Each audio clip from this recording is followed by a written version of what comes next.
Ќе се гради сместувачки капацитет во Новосело, ќе се реставрира локалитетот Лџи и ќе се реконструира сместувачкиот капацитет при Бања Кежовица во Штип.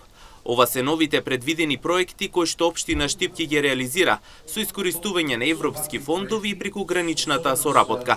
Како што истакна градоначалникот Иван Јорданов, проектите имаат за цел јакнење на туристичката понуда на Штип и продлабочување на соработката со општина Гоце Делчев од Бугарија.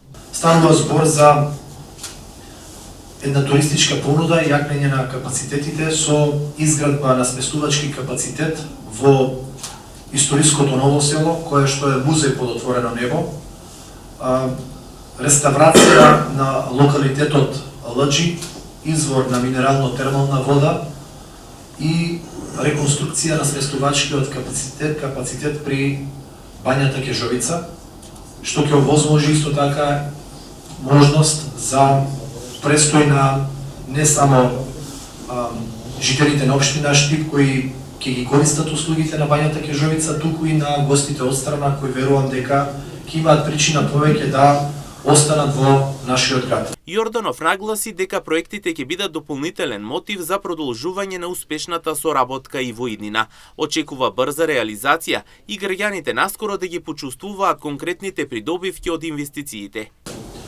Ова се проекти кои не само што ќе предизвикат за развој на туризмот и за создавање на една клима за меѓусебна соработка, туку и ќе не мотивираат да продолжиме и понатаму и верувам дека ова е само продлабочување на една успешна соработка и приказна која со општина Гоце Делчев ја имплементираме благодарение на соработката со ресорните министерства, со Министерството за локална самоуправа. Така да уште еднаш сум благодарен и посакувам брза имплементација, реализација. Инаку целта на проектите е да градот Штип се развива и во делот на туризмот, а со тоа истиот го задржи епитетот центар на истокот.